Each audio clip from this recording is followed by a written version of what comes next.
Monday, September 27th. Today I woke up depressed and discouraged. The hospital staff actually let me sleep in because I had to have another couple of late-night blood transfusions. More of the same. That was my 17th unit of blood. I opened my blinds to see the start of a pretty morning.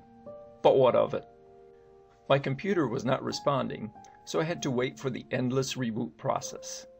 In the meantime, I started praying to God for any unforgiveness which may have been lingering in my heart, advice I had gotten from my friends Pam and Jan. I dug up every offense ever hurled my way since childhood and repented of any bitterness. I felt relatively sure that I had covered everything. Just then came a startling voice which said, "Ready to serve, my lord." I almost fell out of bed. All of my computers have been programmed to say that for years upon boot up. I guess I just never stuck around to hear it. The timing of the phrase stirred something within me. Yes, I felt ready to serve my king just then. I turned on the TV and started surfing through the endless garbage pouring out from it. Nothing is positive. Nothing will help a sick person such as myself heal or find comfort. Just then it hit me that the TV was just like this blasphemous voice pouring out of the tapestry in my vision on September 21st. I wept aloud. It seemed that God was trying to tell me something, and television was a big part of it. I will have to see where God leads me with all of this. If it is His plan, then it cannot fail. My hemoglobin count came in at 7.4 this morning, and I was pleased. Jan took the day off and helped me refocus my mind. In the afternoon, I got even better news. My hemoglobin count had climbed to 7.9. I was ecstatic. I am even walking around the hallways a bit, although at an incredibly slow pace. I just got the evening report. My hemoglobin count came in at 7.1. A little disappointing, but not bad. I pray that God may send that number upward again overnight. Satan has a way of lying to us to steal God's victory. I don't plan on letting him do that. Please pray to break Satan's lies and let God's healing continue in my body. Tuesday, September 28th. The day started out with not the greatest of news. My hemoglobin had dropped to 6.4. Since we now have a standing rule of not transfusing until it drops to 6.0, I had to play the waiting game again. Jan had to work today, so it was a solo mission. However, I made up my mind to fight back. Sure, I had to take it lying down, but nothing said I had to do it quietly.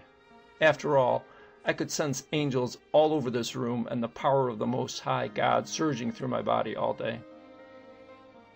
I got out of bed, washed myself to the best of my ability, rested, ordered breakfast, rested, ate breakfast, rested, read email, and prayed, and of course, rested again. I even made myself do some simple exercises while lying down. However, I did not need anyone's help. Pastor Henneville stopped by during the day and offered some words of encouragement. That certainly helped my spirit. It is an incredible calling that people like he have. After lunch, I learned that my hemoglobin count had risen to 6.6, a small victory. I tried to rest, but my mind was constantly churning, and construction on the floor below me prevented that. So I decided that I would kick my brain into gear and try to do some work. Things were a bit fuzzy at first, but started to make sense by late afternoon. I actually got a couple of hours of work done. I was so excited. Jane came by in the evening, and we had dinner together. Afterwards, I actually walked, no wheelchair, to the healing garden upstairs. Okay, an elevator was involved. I even got passed by an old man using a cane. I got some harassment from Jan for that. By the end of the day, my hemoglobin count hung steady at 6.6. That might not sound great, but it was a major victory. I know many will roll their eyes, but I could sense a holy presence around me all day. Whenever I felt the urge to lay around in self-pity, something kept commanding me to get up and do something else. It was peaceful here today, in a boot camp sort of way. I hope tomorrow is at least as victorious as today was. Wednesday, September 29th. Today was not a nice day. My hemoglobin count had dropped to 6.0, but since the threshold was not crossed, no blood transfusions were scheduled. So far, so good. Since I had to have my second round of chemotherapy today, I was given a large dose of Benadryl first thing in the morning. This is done in case of a possible reaction to the infusion. That made me sleep through the whole treatment, and I awoke in the afternoon. Later tests showed that my hemoglobin count had further dropped to 5.7, so I had to have blood transfusions number 18 and 19. Of course, that meant more Benadryl through the evening.